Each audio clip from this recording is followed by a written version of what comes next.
1 Coríntios capítulo 1. Eu quero ler com a amada igreja os versos 17 e o verso 18. 1 Coríntios capítulo 1, verso 17 e o verso 18. Aleluia. Quem achou, dá um glória aí, irmão. Aleluia. 1 Coríntios capítulo 1, verso 17 e 18. Pois Cristo não me enviou para batizar, mas para pregar o evangelho. Não, porém, com palavras de sabedoria humana, para que a cruz de Cristo não seja esvaziada. Pois a mensagem da cruz é loucura para os que estão perecendo, mas para nós, os que estamos sendo salvos, é o poder de Deus. Diga assim comigo, repita o tema dessa breve mensagem. Diga: para que a cruz de Cristo não seja esvaziada. Você pode se sentar. A preocupação clara, nítida do apóstolo Paulo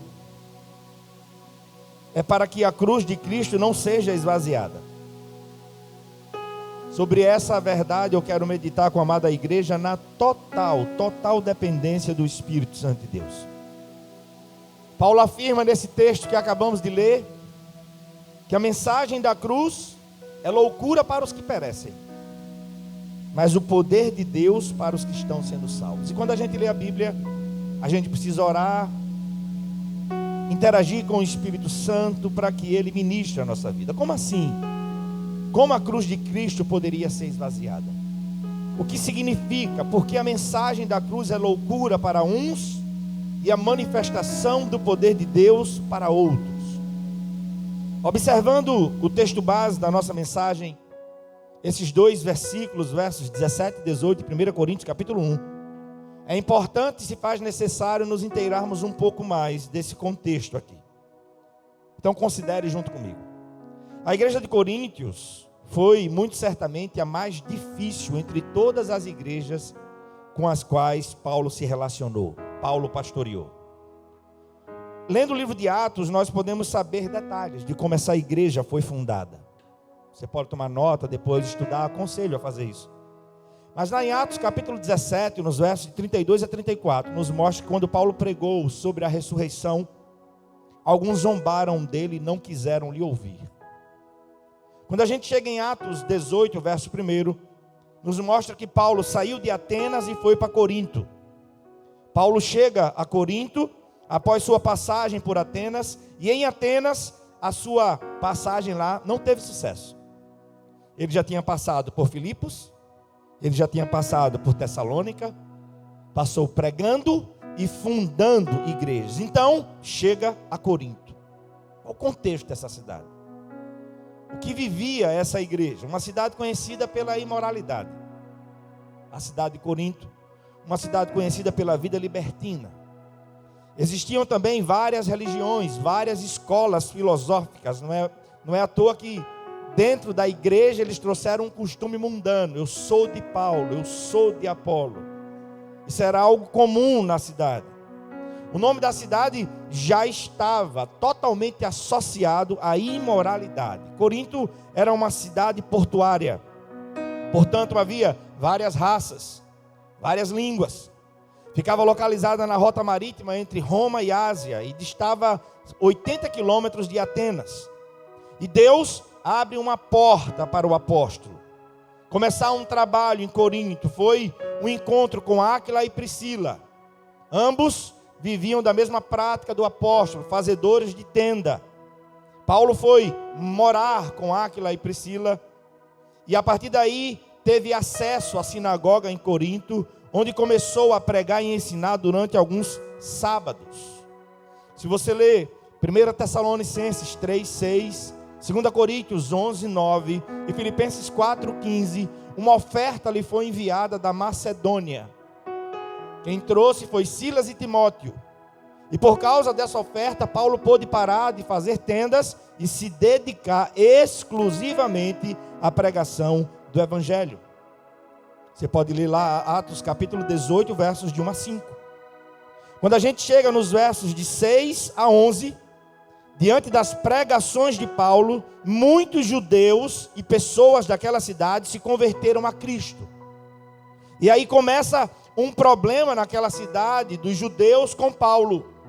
Ele teve problema com os líderes da sinagoga que queriam obrigá-lo a fazer o seguinte: não pregue mais para os judeus, pregue apenas para os gentios. Proibido de pregar na sinagoga, um dos que havia se convertido foi Tício Justo, que tinha uma casa que ficava ao lado da sinagoga. E ele cede a casa para o apóstolo. E Deus abençoa. Muitos judeus, muitos homens, muitas mulheres se convertem em Corinto, através da mensagem que Paulo lhes trazia. Quem foram esses que se converteram? Diante da pregação do apóstolo, quem se converteu? Ele vai dizer quem foi. Quando você lê 1 Coríntios capítulo 6, versos de 9 a 11, ele diz quem se converteu. Sabe quem foi? Impuros, idólatras, efeminados, sodomitas, ladrões, avarentos, bêbados, maldizentes e roubadores. Ele vai relatar em 1 Coríntios 6, versos 9 e 11. Antes, irmãos, vocês eram tudo isso, mas vocês foram lavados, vocês foram remidos. A mensagem da cruz tornou tudo novo na vida de vocês. Vejamos o que acontece nessa igreja, porque Paulo escreveu essa carta aos Coríntios. Havia se passado 2, 3 anos depois que Paulo fundou a igreja. E passado 2, 3 anos, o apóstolo teve notícias desagradáveis sobre a igreja. Que havia nela conflitos, divisões, rivalidades, imoralidades ameaçavam aquela jovem igreja. Você pode ler depois todo o capítulo 1 de 1 Coríntios, para que você possa chegar na altura do verso 10, que vai nos dizer assim: irmãos, em nome de nosso Senhor Jesus Cristo, suplico a todos vocês, que concordem uns com os outros no que falam, para que não haja divisão entre vocês, antes que todos estejam unidos num só pensamento e num só parecer. A igreja precisa caminhar dessa forma, inteiramente unida. O que há na igreja é unidade, não é uniformidade. Uniformidade tem nas forças armadas, você é obrigado a fazer. Na igreja há ordem, mas a unidade é proveniente do Espírito Santo de Deus. E o vínculo dela é a paz. É por isso que eu declaro sempre, nesse lugar, tudo tem que ser no mover do Espírito Santo de Deus. Para que possamos ser essa igreja inteiramente unida, falando a mesma coisa, em unidade do Espírito, conservando um só pensamento e um só parecer. Aí a gente chega no verso 17.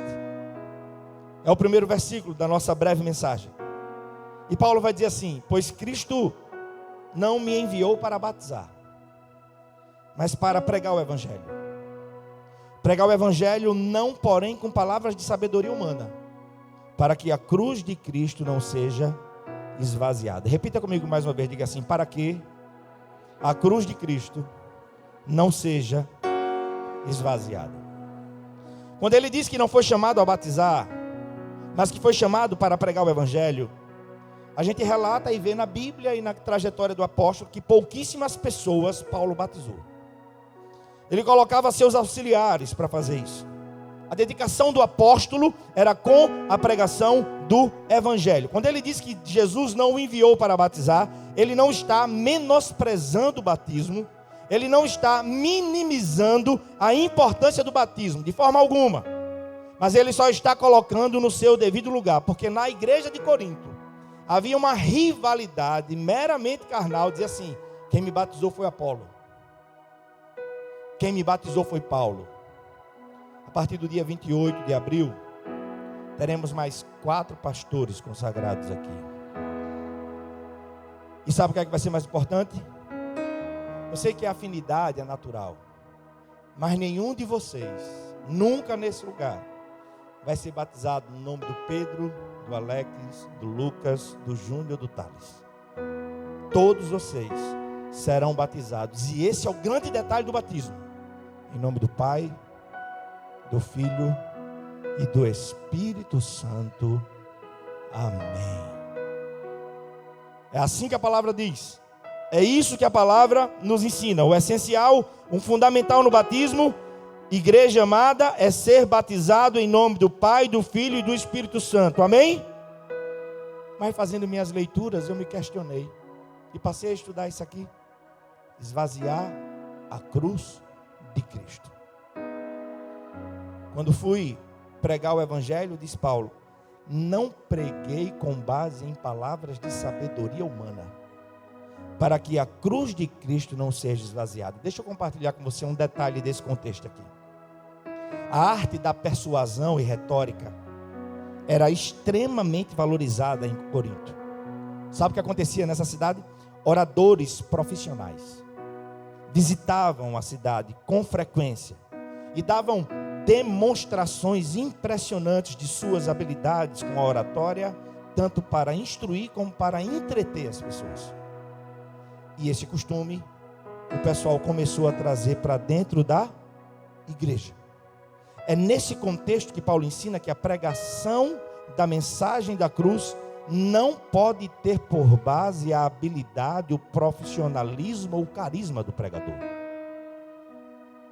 Toda palavra ministrada nesse lugar, agora com 1.300, depois com 2.000, depois com 3.000, depois com 5.000, quantos Deus quiser, a mensagem pregada nesse lugar sempre será a mensagem da cruz. Não baseada no carisma, na habilidade ou na facilidade de quem esteja pregando. Porque a cruz de Cristo não pode ser esvaziada.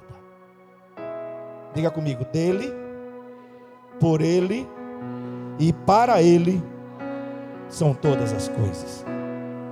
A mensagem da cruz, escuta igreja, nunca se apoiou e nunca se apoiará no pregador, no pastor, no evangelista, seja lá quem for. A verdade é que a mensagem da cruz, a palavra, é poderosa em si mesma. Basta só ler e ela toca você. O príncipe dos pregadores se converteu em um dia, Charles Spurgeon, que o pastor da igreja faltou. Naquela época a locomoção era a cavalo. E o pastor faltou. E havia um diácono que não tinha habilidade com a oratória. E o que ele fez? O pastor tem que chegar, o pastor tem que chegar, o pastor não chegou. O que lhe aconteceu?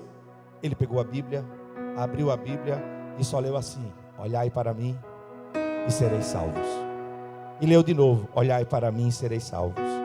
Olhai para mim e sereis salvos. Olhai para mim e sereis salvos. Olhai para mim e sereis salvos. Sem linha homilética nenhuma. Olhai para mim e sereis salvos. Um jovem de 15 anos, lá atrás, levantou a mão. Quem era ele?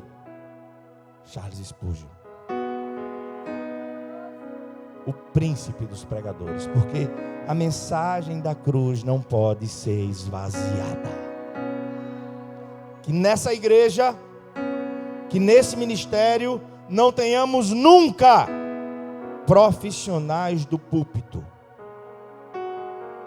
Já disse o Dr. Shedd, o pregador do evangelho, ele não pode ser mero comunicador, mero orador. O pregador do evangelho, ele tem que ser uma testemunha de Cristo. Ele fala do que ele vive. Ele fala do que ele conhece do seu Senhor. E isso é tão verdade que, falando à igreja de Coríntios, você pode olhar aí o capítulo 2 de 1 Coríntios. Olha a essência da mensagem de Paulo para a igreja. Ele diz assim, ó: eu mesmo, irmãos, quando estive entre vocês, eu não fui com discurso eloquente, nem com muita sabedoria. Escuta, e poderia.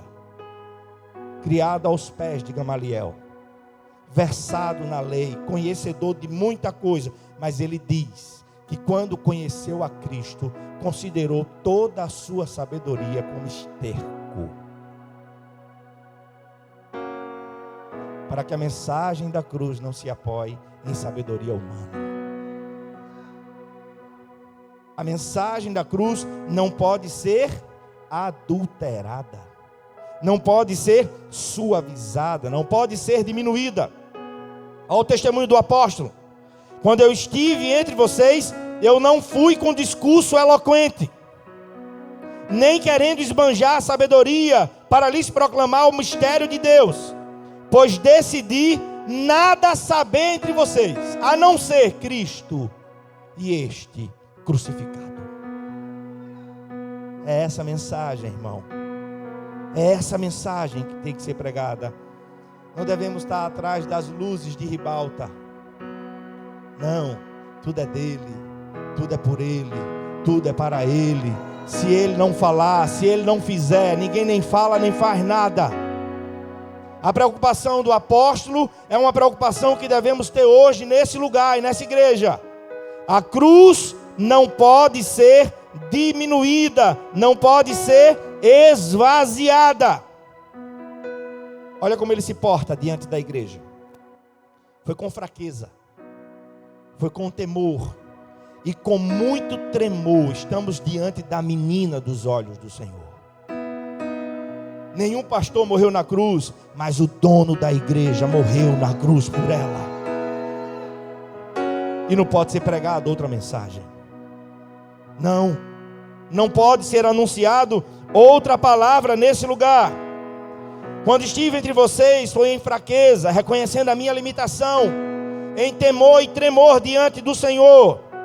A minha mensagem, a minha pregação não consistiram em palavras persuasivas de sabedoria, mas em demonstração do poder do Espírito, para que a fé de vocês não se embasasse em sabedoria humana, mas em Cristo.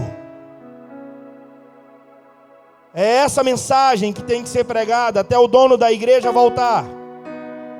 Para não esvaziar a mensagem da cruz, Paulo evitava de caso pensado a retórica. Seu foco ao pregar era Cristo e esse crucificado de forma simples e pura, sem floreio, sem subterfúgios, a mensagem pura. Paulo aprendeu que não dependia de um discurso eloquente, nem muito menos de uma argumentação engenhosa. Simplesmente precisava ser fiel à mensagem da cruz, porque toda a obra já foi feita por Cristo. Tanto eu quanto você pode abrir a boca, e Deus, através do seu Espírito, nos usa poderosamente. Lá no teu trabalho, lá na tua casa, lá na tua faculdade, lá na tua escola, o Senhor quer te usar poderosamente. Romanos 1,16: porque não me envergonho do Evangelho, porque é o poder de Deus para a salvação de todo aquele que crê. Se fosse levado pela onda da época em Coríntio, Paulo teria exaltado a si e teria ofuscado a Cristo em sua mensagem, que sempre tem que ser o cerne, a ênfase, o objetivo maior. Me apaixono quando leio Gálatas 6, verso 14. Paulo diz: quanto a mim, que eu jamais me glorie, e se tiver que me gloriar, que seja na cruz de Cristo. Na cruz, por meio do qual o mundo foi crucificado para mim, e eu para o mundo. Igreja amada, a ênfase não está em quem prega. A mensagem não pode ser adulterada, suavizada ou modificada, amém? A mensagem da cruz não pode ser desfocada. A mensagem da cruz precisa ser pregada fielmente. Por que a cruz não pode ser esvaziada? Por que a cruz não pode ser diminuída? Por que não pode se acrescer nada a ela? Lhe digo, porque foi na cruz que Jesus conquistou para nós a maior de todas as vitórias. Foi na cruz que o nosso Senhor venceu a morte, o inferno e o pecado. Foi na cruz que Jesus, e não apóstolo, pastor, evangelista, irmão, irmã, diácono, foi na cruz que Jesus deu a maior prova de amor já vista na história da humanidade. Porque o mundo dos homens, eu e você, estávamos alienados e condenados pelo pecado, e somente pela obra redentora de Cristo na cruz, hoje você tem a opção de vida eterna. Quem fez isso foi Cristo. Só Ele pode te levar a Deus e mais ninguém. Por causa do que Cristo fez na cruz, todo ser humano tem o direito dado por Deus de escolher a vida eterna em Cristo Jesus. Agora a escolha será sempre sua, se você vive com Ele ou não, se você se entrega a Ele ou não, se você se rende reconhecendo o senhorio dEle ou não. Efésios 2,16 nos diz que Jesus, por meio da cruz, se tornou o meio de reconciliação do homem com Deus. Está afastado do Senhor? Só Jesus pode te levar a Ele. Mais ninguém. Colossenses 1, verso 19 diz: pois foi do agrado de Deus que nele habitasse toda a plenitude, e por meio dele reconciliasse consigo todas as coisas, tanto as que estão na terra quanto as que estão nos céus, estabelecendo a paz pelo sangue derramado na cruz. Antes vocês estavam separados de Deus, e na mente de vocês eram inimigos por causa do mau procedimento de vocês. Mas agora Ele os reconciliou pelo corpo físico de Cristo, mediante a morte, para apresentá-los diante dele santos, inculpáveis e livres de qualquer acusação. A cruz não pode ser esvaziada. A obra que Jesus realizou na cruz, somente por meio dela é possível ter paz com Deus. Somente por meio do que aconteceu na cruz. Romanos 5:1: tendo sido, pois, justificados pela fé, temos paz com Deus, por meio de Jesus Cristo. Vamos fazer isso até Jesus voltar. Todo culto nesse lugar. Quem aqui sentar, quem participar pelas mídias, vai ouvir assim: alguém quer se entregar a Cristo? Alguém quer se reconciliar com Cristo? Isso vai ficar registrado. Cada oportunidade que o Senhor concede. Hoje você pode mudar a sua vida. Hoje você pode experimentar a salvação que Cristo te oferece. O que foi que aconteceu na cruz? Colossenses 2, versos de 13 a 15. Havia um escrito de dívida contra mim e contra você, que não tínhamos como pagar. E a Bíblia vai dizer que Jesus nos perdoou de todas as transgressões e cancelou o escrito de dívida, pagando tudo aonde? Na cruz. Não há mais condenação. Há perdão. Há perdão para mim, há perdão para você. Uma nova vida em Cristo para mim, uma nova vida em Cristo para você, por causa do que Cristo fez na cruz.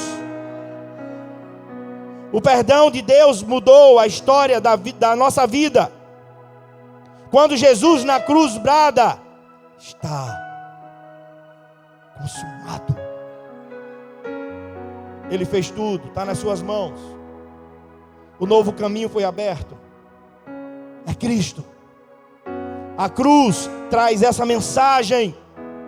E somente pela obra de Cristo na cruz fomos e estamos libertos.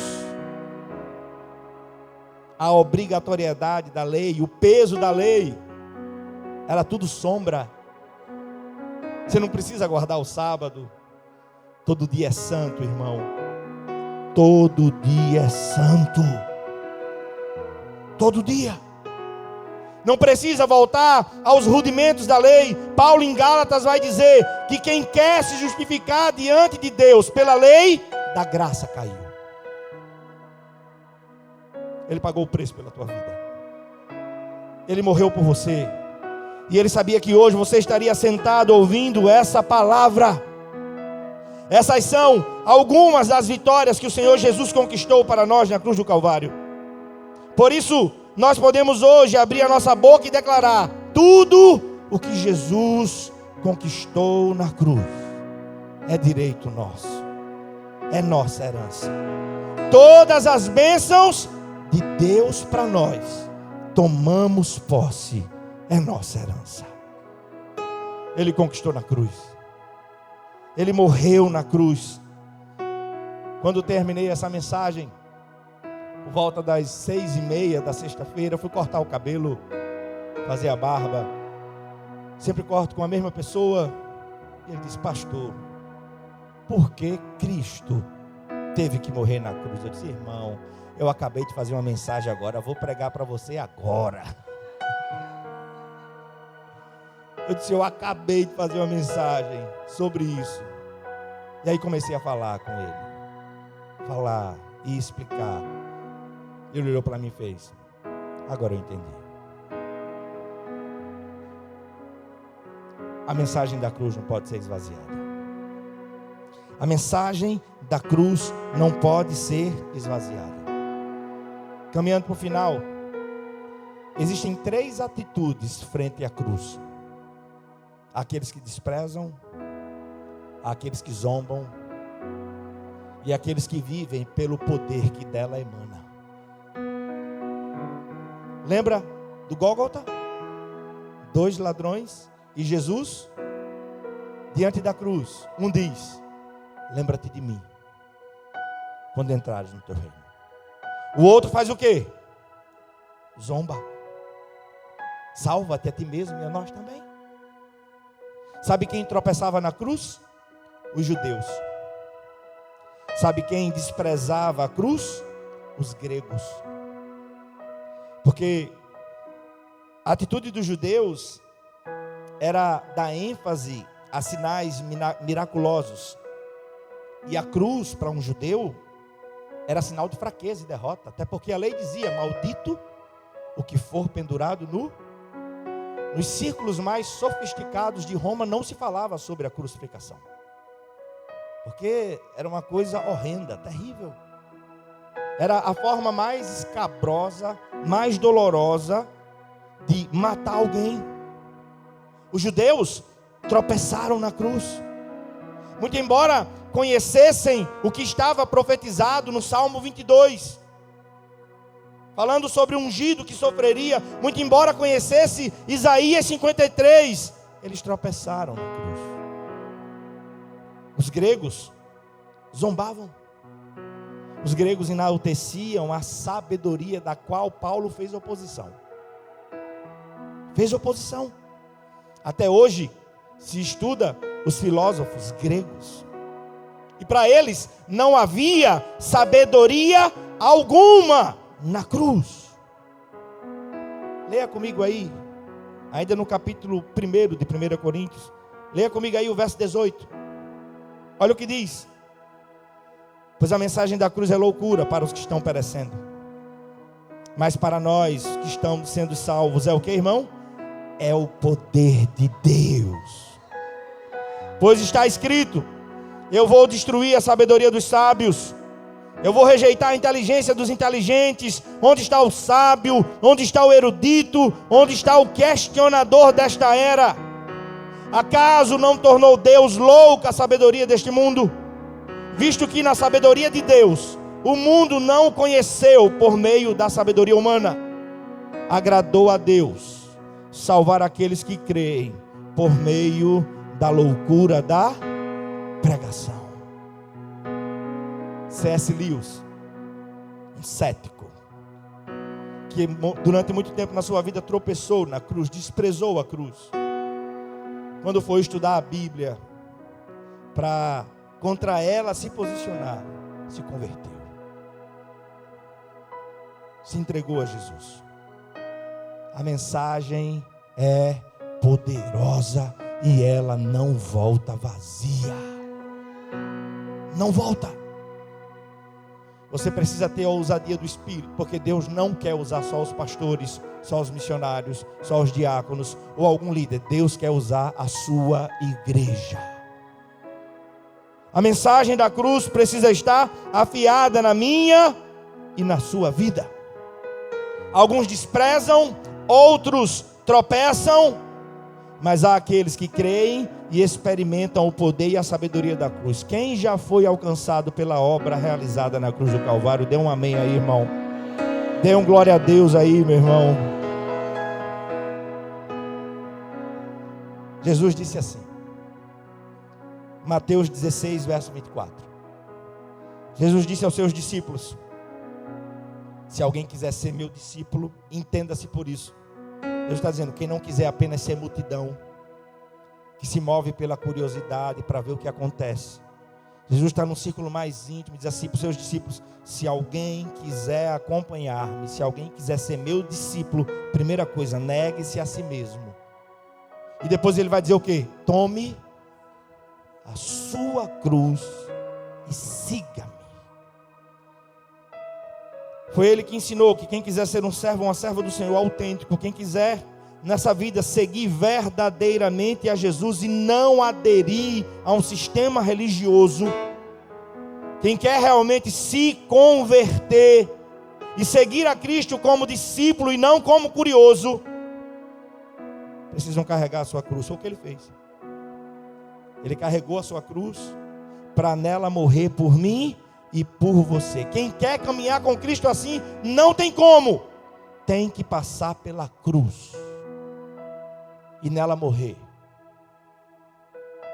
Tem que passar pela cruz e fazer como Paulo: agora vivo, Gálatas 2:20, agora vivo não mais eu, mas Cristo vive em mim. E a vida que vivo na carne, vivo pela fé também no Filho de Deus. Essa experiência de conversão autêntica. Jesus enfatizou essa necessidade, porque nessa vida, muita gente faz a opção de não passar pela cruz. Renunciar ao eu é complicado para muita gente, na verdade para todos nós. Mas a experiência autêntica do discipulado e da conversão requer isso, de mim e de você. Aí Jesus vem e diz assim, e toda vez que eu leio esse texto, eu tremo na base. Porque Jesus vem e diz assim, Mateus 7, verso 13 e 14. Palavras do nosso mestre. Entrem pela porta estreita, porque larga é a porta e amplo é o caminho que leva à perdição. Escuta a igreja. E são muitos que estão entrando por ela. Como estreita é a porta e apertado é o caminho que leva à vida. E são poucos que estão entrando por ela. Para mim particularmente é intrigante. Mexe muito comigo quando eu leio esse texto. Quando eu vejo Jesus advertir e dizer: são poucos os que encontram o caminho que leva à vida e à salvação. São poucos. Estaria Jesus dizendo isso, corroborando com a predestinação fatalista? Alguns foram criados para serem salvos e outros para serem condenados? De maneira nenhuma. Porque Deus amou o mundo de tal maneira que deu seu Filho unigênito para que todo aquele que nele crê não pereça, mas tenha a vida eterna. Não, predestinação fatalista não. Também posso citar aqui para você 2 de Pedro 3,9. Ele é longânimo para convosco, não querendo que nenhum se perca. Nenhum. Não querendo que nenhum se perca, senão que todos cheguem ao arrependimento. Você não foi criado para ir para o inferno. E o inferno não é a história da carochinha. É um lugar onde o fogo não se apaga, onde há ranger de dentes e o verme nunca morre. É o que a Bíblia ensina. Mas a palavra diz, Jesus chama o caminho para o céu de porta estreita, caminho apertado. Não pelo fato de generosidade da parte de Deus, de maneira nenhuma, mas é porque para segui-lo de fato é preciso se converter. Essa é a mensagem da cruz. Eu tenho que me arrepender, você tem que se arrepender. Eu preciso viver sob o senhorio, abaixo do senhorio de Cristo, você também. Quando Jesus diz, irmão, assim, naquele dia, muitos me dirão: Senhor, em teu nome Fiz milagres. Ele está falando para quem? Ele está falando para o não crente, é isso? Em teu nome fiz milagres. Em teu nome expulsei demônios.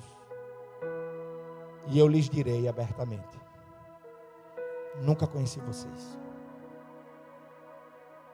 Apartem-se de mim. E ele diz por quê? Porque vocês viveram na prática da iniquidade.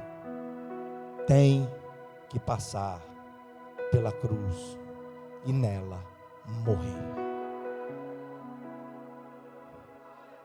Essa mensagem da cruz não massageia o ego, dá vontade de ir embora. É por isso que a cruz de Cristo não pode ser esvaziada. É por isso que a mensagem não pode ser suavizada. A palavra tem que ser pregada como ela é. Posso ouvir um amém ou está difícil, irmão? Pode dar um amém mesmo aí, irmão? Dê de novo um amém. Mateus 7, verso 13 e 14. Jesus está dizendo o seguinte: só existem duas opções. Quais são as duas opções? Qual é a primeira opção? Estou com medo, irmão. Céu. E a outra? Olha, esses foram mais corajosos. No primeiro culto das 16, os irmãos falaram para dentro: inferno. É a realidade da palavra, irmão. E quero me conservar assim diante de Deus. Não estarei nesse púlpito para massagear o ego de ninguém. E que Deus nos guarde de esvaziar a cruz de Cristo. A mensagem é essa. E não pode ser pregada de outra forma. Amém?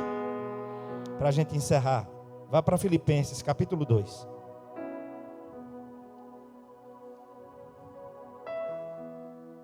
Filipenses capítulo 2. Jesus ensinou que temos que negar a nós mesmos. Jesus ensinou que devemos tomar a nossa cruz para só então segui-lo de fato. Ele ensinou, mas Jesus nunca foi um teórico. Ele fazia o que ele ensinava. Você achou Filipenses capítulo 2? Mostre para quem está do seu lado, se você puder. Verso 5. Seja a atitude de vocês a mesma de Cristo Jesus, que embora sendo o que, igreja? Não considerou que o ser igual a Deus era algo a que devia pegar-se, mas esvaziou-se a si mesmo, vindo a ser servo, tornando-se semelhante aos homens, e sendo encontrado em forma humana, humilhou-se a si mesmo, e foi obediente até a morte, morte de... Na cruz aconteceu o quê? Como é que diz o texto? Por isso Deus lhe exaltou. Foi na cruz, irmão. Pela obediência de Cristo até a morte, morte de cruz. Na cruz, Deus o exaltou à mais alta posição. E lhe deu o nome que está acima de todo nome, para que ao nome de Jesus se dobre todo o joelho, nos céus, na terra, no inferno, e toda língua confesse que Jesus Cristo é o Senhor, para a glória de Deus Pai. É essa a mensagem da cruz. É essa. Quando estivermos aqui para pregar a palavra, o que devemos querer saber entre os irmãos é Cristo e esse crucificado. Eu sou o caminho, a verdade e a vida. E ninguém vai ao Pai se não for por mim. Repita pela última vez: para que a cruz de Cristo não seja esvaziada. Feche teus olhos.